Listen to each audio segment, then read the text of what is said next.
हाय, hello. तुमचं परत एकदा स्वागत आहे आपल्या नवीन मराठी यूट्यूब चॅनलमध्ये. तर चला आज चटपटीत, चमचमीत असं लालसर कैरीचं लोणचं कसं बनवायचं अगदी सोप्या पद्धतीमध्ये प्रमाणासहित ते सर्व काही तुम्हाला डिटेलमध्ये बघायला मिळणार आहे. तर व्हिडिओ स्किप न करता संपूर्ण बघा. सगळ्यात अगोदर तर या ठिकाणी आपण 4 किलो कैऱ्या घेतलेल्या आहेत. तर 4 किलो कैऱ्या सगळ्यात अगोदर तर 1 तास आपल्याला पाण्यात भिजवत ठेवायच्या आहेत. त्यानंतर त्याला एका स्वच्छ कापडाने पुसून घ्यायचं आहे. त्यानंतर अशा मोठ्या सुरीच्या साहाय्याने असे खाप करून घ्यायचे आहेत किंवा तुम्ही हे मार्केटमधूनही करून घेऊ शकता, ज्या ठिकाणी तुम्ही कैऱ्या घेणार आहेत त्या ठिकाणी. तर अशा छोट्या-छोट्या, एकदम छोट्या-छोट्या अशा ह्या असं आपल्याला फोडी करून घ्यायच्या आहेत, जेणेकरून असा टिफिनमध्ये द्यायलाही सोपं होऊन जाईल. तर त्यानंतर काय करायचं, सर्व कैऱ्या आपल्याला स्वच्छ पाण्याने धुवून घ्यायच्या आहेत. म्हणजेच त्या ज्या फोडी आहेत त्या धुवून घ्यायच्या आहेत. त्यामध्ये आपल्याला टाकायचं आहे 2 चमचे आपल्याला हळद टाकायची आहे आणि 3 चमचे आपल्याला त्यामध्ये मीठ टाकायचं आहे. आता सर्व बाजूने त्याला आपल्याला मिक्स करून घ्यायचं आहे आणि एका पुटलीमध्ये आपल्याला तसंच रात्रभर आपल्याला तसंच बांधून ठेवायचं आहे. एका आता चाळणी घ्यायची आहे. त्यामध्ये अशा प्रकारे ठेवल्यानंतर काय होतं, खालच्या साईडनी त्याचं पाणी सुटायला लागतं. आता दुसऱ्या दिवशी काय करायचं, आता व्हिडिओ दाखविल्याप्रमाणे अशा थोड्याफार आपल्याला 15-20 मिनिटांसाठी सुकायला आपल्या फोडी ठेवून द्यायच्या आहेत. त्यानंतर आपण जी लवंगी मिरची असते, जी की खूप जास्त प्रमाणामध्ये तिखट असते आणि त्याची तरी पण खूप छान येते, तर त्यामुळे आपण ती पाव किलोच घेतलेली आहे. तीही मिक्सरला फिरवून घेऊयात.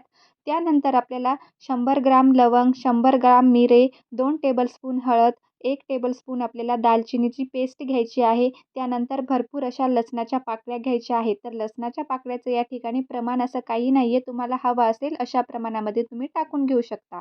त्यानंतर जी काळी मोहरी असते आणि जी रेडीमेड मिळते ती पिवळी मोहरी, ह्या दोन्हीही मोहऱ्या आपल्याला ओबडधोबड अशा ह्या मिक्सरला फिरवून घ्यायच्या आहेत. जास्त आपल्याला बारीक करून घ्यायच्या नाही आहेत.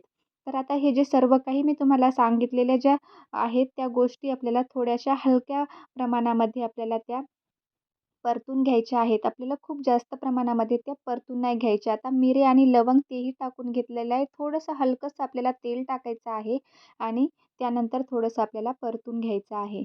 फक्त आपल्याला त्यामधली जी पाण्याची आर्द्रता असते ना, तर तीच कमी करून घ्यायची आहे. त्यासाठीच आपण परतून घेणार आहोत. तर तेल आपल्याला जास्त असं टाकायचं नाही आहे, नाहीतर जास्त तेल सुटल्यावर लोणचंही आपलं छान लागणार नाही आहे. त्यानंतर आता या सर्व काही गोष्टी आपल्याला परतून नीट घ्यायच्या आहेत. आता तुम्हाला एक महत्त्वाची टिप्स सांगते. ज्यावेळी आपण कैरीच्या ज्या फोडी घेतो ना, म्हणजे त्या वॉश करून घेतल्यानंतर थोड्याशा सुकवायच्या आणि त्या एका कोरड्या कपड्याने आपल्याला पुसून घ्यायच्या आहेत. त्यामध्ये पाण्याचा अंश मात्रही राहिला नाही पाहिजे, जेणेकरून आपलं लोणचं खराब होणार नाही. थोडंही पाणी जर राहिलं तर आपलं लोणचं खराब होऊन जाईल. त्यानंतर काय करायचं आहे, इकडे जे आपलं मीठ आहे ना, तर ते पण आपल्याला थोडंसं हलकंसं असं आपल्याला परतून घ्यायचं आहे. कारण त्यामध्येही थोडंफार प्रमाणामध्ये आत्ताच्या दिवसामध्ये पाणी सुटतं त्यामुळे. आता या ठिकाणी ज्या आपल्या ती तीसुद्धा आपल्याला थोडीशी अशी हलकीशी परतून घ्यायची आहे. फक्त काहीतरी 1 सेकंदभरच आपल्याला असं परतून घ्यायचं आहे. जास्त आपल्याला परतून नाही घ्यायचं आहे. मी तुम्हाला तेच परत सांगत आहे, नाहीतर आपलं लोणचं हे करपट लागेल. आता परतून घेतल्यानंतर हे विकतचं जे सुरुचीचं आचार मिळतं, ते तुम्हाला जर पॉकेट टाकायचं असेल तर तुम्ही टाकू शकता, नाही टाकलं तरीही चालेल. आता ह्या सर्व काही ज्या गोष्टी आहेत त्या सर्व काही आपल्याला एकत्र अशा मिक्स करून घ्यायच्या आहेत. सर्व काही एकसारखं हे जिन्नस मिक्स झालं पाहिजेत, अशाच प्रमाणामध्ये आपल्याला ते मिक्स करून घ्यायचं आहे. त्यानंतर आपल्याला एका साईडला तेल गरम करायला ठेवायचं आहे. तेल गरम केल्यानंतर आपल्याला गरम-गरम तेल यामध्ये ॲड नाही करायचं आहे. पूर्णतः थंड झाल्यानंतरच आपल्याला त्यामध्ये तेल ॲड करायचं आहे. या ठिकाणी आता पाव किलो तेल घेतलेलं आहे.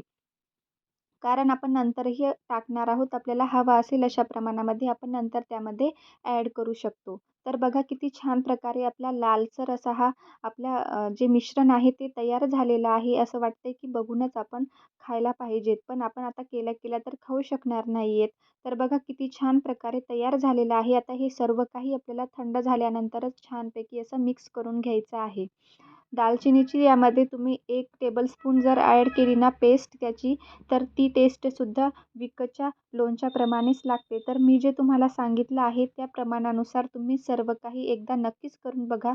वर्षभरही टिकेल. फक्त एवढीच आपल्याला या ठिकाणी काळजी घ्यायची आहे, की पाणी आपल्या याच्यामध्ये थोड्याशाही प्रमाणामध्ये नसलं पाहिजेत. पाणी जर राहिलं तर आपलं लोणचं खराब अवघ्या 15 ते 20 दिवसामध्येच होऊन शकतं. पण अशा प्रकारे जर तुम्ही केलं ना, तर 4-5 वर्षही तुम्हाला आरामात हे लोणचं टिकेल. कुठल्याही प्रकारे हे खराब होणार नाही. आता हे सर्व काही मिक्स केल्यानंतर तुम्हाला हवं असेल तर तुम्ही त्यामध्ये तेलसुद्धा ॲड करू शकता. पण एवढं तेल पुरेसं होतं, कारण थोड्या वेळाने आपलं जे मिश्रण आहे ते मुरल्यानंतर आपोआप तेल सुटायला लागतं. समोर तुम्हाला बघायलाच मिळेल. आता ह्या सर्व काही कैऱ्या ज्या आपण सुकवायला ठेवलेल्या होत्या, त्या सर्व काही कैऱ्या आपण त्यामध्ये आता टाकून द्यायच्या आहेत आणि सर्व काही एका मोठ्या चमच्याच्या साहाय्याने आपल्याला मिक्स करून घ्यायच्या आहेत. म्हणजे सर्व आपल्या फोडींना ते सर्व काही मिश्रण लागलं गेलं पाहिजेत. आता हे सर्व काही मिक्स झाल्यानंतर काय करायचं, एक तुमच्याकडे काचेची बरणी असेल, तर त्या काचेच्या बरणीमध्येच तुम्ही स्टोअर करून ठेवा. सध्या तरी आम्ही प्लास्टिकच्या बरणीमध्ये स्टोअर केलेलं आहे, पण आम्ही नंतर त्याला लगेचच काचेच्या भरणीमध्ये टाकणार आहोत. तर चला मग बघा किती छान प्रकारे आपल्या लोणच्याला कलरही आलेला आहे आणि टेस्टही खरंच खूप छान झाली होती. तर तुम्ही नक्कीच ही रेसिपी करून बघा आणि जर तुम्हाला हा व्हिडिओ आवडला असेल तर नक्कीच लाईक करा, शेअर करा, सबस्क्राईब करा आणि कमेंट करायला अजिबातही विसरू नका. कारण व्हिडिओ बनवायलाही तेवढीच मेहनत लागते. तुम्ही व्हिडिओ बघता पण सबस्क्राईब करायचं विसरून जाता. ज्याही मावशींनी, ताईंनी अजून सबस्क्राईब केलं नसेल तर त्यांनी नक्कीच आपल्या चॅनलला सबस्क्राईब करा आणि कमेंट करायला अजिबातही विसरू नका. धन्यवाद.